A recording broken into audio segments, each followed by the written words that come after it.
नमस्कार. आज आपण एका खूपच इंटरेस्टिंग टॉपिकबद्दल बोलणार आहोत. Diode clamping circuits. आता हे नाव थोडं टेक्निकल वाटेल, पण याला डीसी रिस्टोरर असंही म्हणतात. आणि खरं सांगायचं तर हे छोटेसे सर्किट्स इलेक्ट्रॉनिक्सच्या दुनियेत खूप मोठं आणि महत्त्वाचं काम करतात.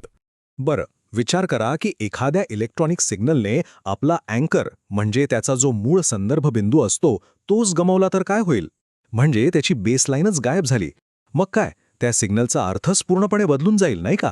आणि बरोबर याच समस्येवर तोडगा म्हणून क्लॅम्पिंग सर्किट्स समोर येतात. तर मूळ समस्या आहे तरी काय? बघा, अनेक इलेक्ट्रॉनिक सर्किट्समध्ये आहे ना, कॅपॅसिटर्स वापरले जातात. यांचं काम काय? तर ते एसी सिग्नलला पुढे जाऊ देतात, पण डीसी व्होल्टेजला मात्र अडवतात. यालाच कॅपॅसिटिव्ह कपलिंग असं म्हणतात. आणि यामुळे होतं काय की सिग्नलचा जो मूळ डीसी लेव्हल असतो तोच नाहीसा होतो. म्हणजे सिग्नलची डीसी पातळी स्थिर राहत नाही. याचं एक उत्तम उदाहरण म्हणजे आपले जुने ॲनालॉग टीव्ही. त्या काळातल्या व्हिडिओ सिग्नलमध्ये चित्राची ब्राईटनेस म्हणजे चमक आणि वेळेची माहिती या सगळ्या गोष्टी एका विशिष्ट डीसी लेव्हलवर अवलंबून असायच्या. आता विचार करा, जर ही डीसी लेव्हलच गायब झाली तर मग स्क्रीनवरचं चित्र एकतर खूप काळं दिसेल किंवा खूपच जास्त चमकदार, किंवा काही वेळा तर ते पूर्णपणे विस्कळीत होऊन जाईल. आणि इथेच एंट्री होते क्लॅम्पिंग सर्किटची. याचं काम अगदी नावाप्रमाणेच आहे. हे सर्किट त्या हरवलेल्या डीसी कॉम्पोनंटला सिग्नलमध्ये परत आणतं, म्हणजे त्याला रिस्टोर करतं. सोप्या भाषेत सांगायचं तर ते सिग्नलला एका नवीन स्थिर डीसी पातळीवर अक्षरशः क्लॅम्प करून ठेवतं, म्हणजे चिकटवून ठेवतं. आणि सगळ्यात महत्त्वाचं म्हणजे हे करताना सिग्नलचा मूळ आकार अजिबात बदलत नाही. आता या सर्किटची रचना बघितली ना तर ती खूपच सोपी आहे. यात फक्त 3च मुख्य गोष्टी आहेत. एक कॅपॅसिटर जो चार्ज साठवण्याचं काम करतो, एक डायोड जो करंटला फक्त एकाच दिशेने जाऊ देतो, आणि एक रेझिस्टर जो कॅपॅसिटरला डिस्चार्ज होण्यासाठी एक मार्ग तयार करतो. बस एवढेच. ओके, तर मग आता हे काम करतं कसं ते जरा सविस्तरपणे पाहूया. म्हणजे हे 3 घटक मिळून सिग्नलला शिफ्ट कसं करतात, चला बघूया. हे समजायला खरं तर खूप सोपं आहे. बघा, जेव्हा सिग्नलचा पॉझिटिव्ह भाग येतो तेव्हा डायोड जणू काही एका दरवाजासारखा उघडतो आणि तो कॅपॅसिटरला चार्ज व्हायला परवानगी देतो.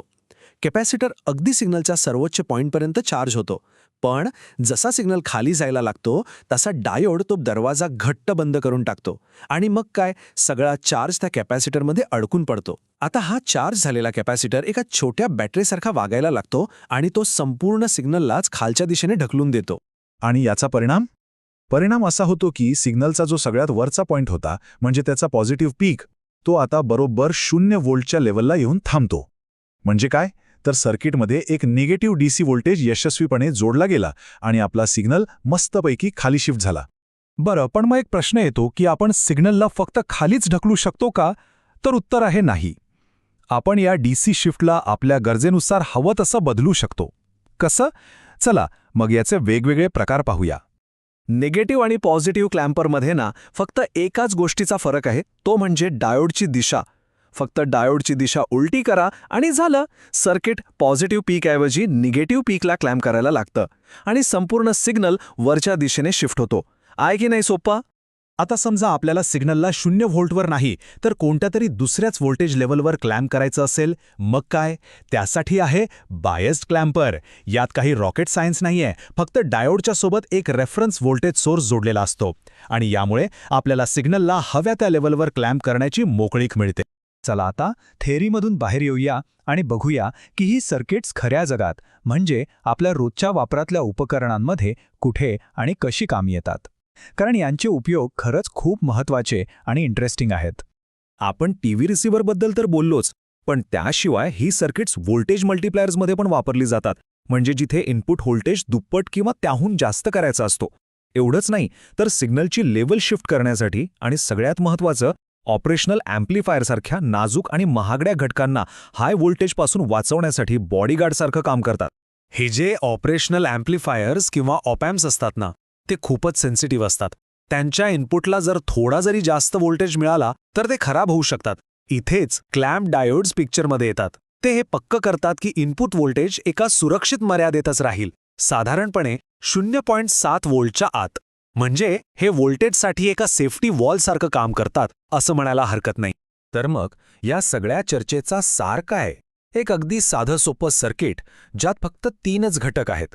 पण ते एका सिग्नलचा हरवलेला DC अँकर परत आणण्याचं एक जबरदस्त काम करतं.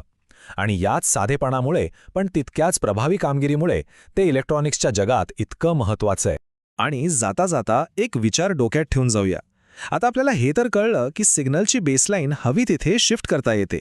मग विचार करा, ह्या क्षमतेचा वापर करून भविष्यात अजून कोणत्या नवीन अविश्वसनीय इलेक्ट्रॉनिक गोष्टी बनवल्या जाऊ शकतील? जरा विचार करण्यासारखा प्रश्न आहे, नाही का?